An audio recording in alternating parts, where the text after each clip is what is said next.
All right, so goodbye or goodbye. Rates suck. The 30-year national average, if you were to hop into Google right now, is probably somewhere between 6.75 and 7. And that does not even include any incentives that builders are offering or incentives that sellers are offering to buy that interest rate down. So that is the 30-year national average.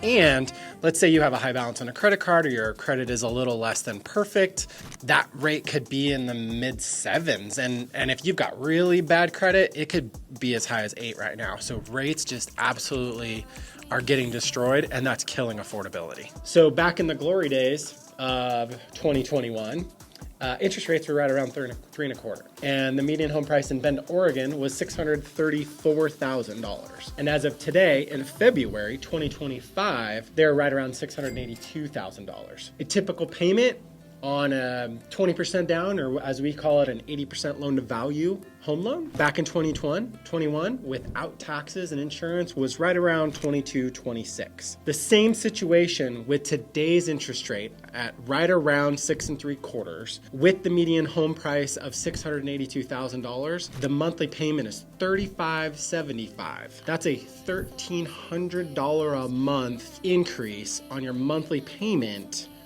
on the same home 4 years later.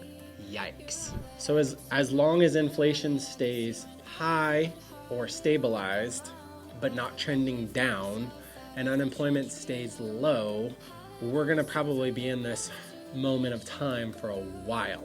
So I hope I'm wrong, and I hope I eat my words and have to create another video. But at the end of the day, I feel like we're gonna be kind of just holding this line of difficult affordability. Home prices are not necessarily going to decrease, and interest rates are going to stay high. Please be wrong. So let's be real. Rates are certainly killing affordability. According to the National Association of Home Builders, about 27.5 million U.S. households can't afford a median price home in America right now. That's down from over 34 million just a couple years ago. U.S. Census Bureau Housing Vacancy Survey says there are 341 million people and 123 million households in America. 80.6 million of those are homeowners. Currently, with the interest rates and affordability at the levels that are at, it is down to only 27.5 million households can afford a home in the US. Double yikes. And let's not even get into first-time home buyers. The median age for first-time home buyers is now 38 years old. 30 freaking 8. 38! People used to buy homes in their late 20s. I actually bought my first home when I was 23. They're stuck renting and living with their parents, or a van down by the river, or they're forced to cruise the country in a Sprinter van, which actually doesn't sound that bad right now. We also have a supply squeeze, thanks to the boomers. So here's the thing that nobody's talking about. Those damn boomers, they are locked in with a ton of equity and super low interest rates. People that are 60 plus own 38% of the homes on the market. So you can see how that creates a bit of a problem for us. And let me just paint this picture. So I'm over 60, ton of equity in my house, or it's paid off or darn near paid off. And I had a low interest rate. I was able to refinance and get it to the low 3s. And I'm 60 plus. I mean, that's a safe bet for me. So why would I even consider selling my house? So we're gonna continue to have a little bit of an inventory gridlock now and in the future. So mortgage interest rates are 7% today, and I've got a 3% interest rate, good equity in my house. I'm staying put. I'm clogging the pipeline, so to speak. I'm keeping that house off the market and maybe renting it out and then looking to buy. So it creates just a bit of a pipeline cluster. I will say though, pent-up demand is a bit of a ticking time bomb. I'm regularly fielding phone calls of people that are interested, that do have 3% interest rates and do want to sell. Maybe they've got divorced, maybe they're just over it, maybe they've had children, lifestyle changes, what have you, job changes. So that demand is still there, just waiting on the sidelines, and it's continuing to build up. We call that the powder keg effect. You've got a whole generation of millennials, Gen Z, who are ready to buy, itching for it, but they're sidelined because of these crazy high interest rates. And here's the kicker, when rates do drop, and they will drop eventually, pent-up demand is going to explode. Everyone and their cousin and their sister's roommate's ex-girlfriend's boyfriend is going to come out and attempt to buy a house, which is going to continue to just drive prices up and keep inventory low. Okay, so I know I've been dooming and glooming. We've got unaffordable interest rates, home prices are elevated, the pent-up demand is still high, we have lock-in effects and supply squeezes. I truly don't think that we have as big of an issue as we will have once interest rates come down. Here's why. I was literally working out with a local realtor buddy this morning, and we were just talking about the market itself in general, and I said, how's it going for you? He's a pretty good agent in town. And he said, you know what, I have a listing in Sun River that's popping up, and they understand the assignment, they need to get out of the house.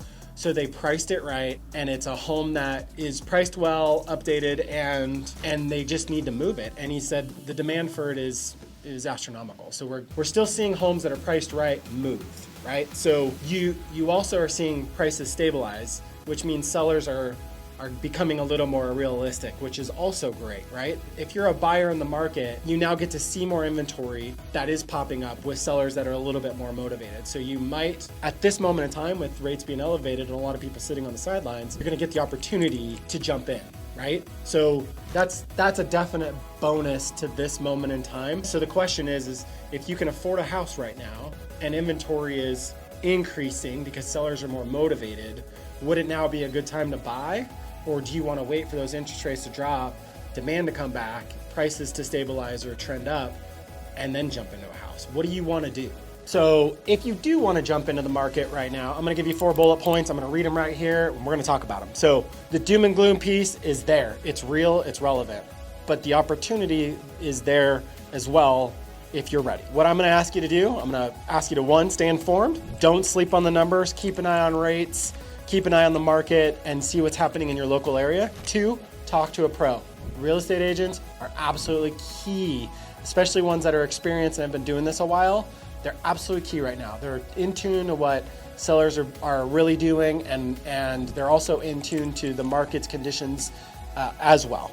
I don't want to sugarcoat it, but you want to talk to an absolute pro in the real estate industry, and you also want to talk to a lender that does know what they're doing as well. And number 3, you need to get a little bit creative.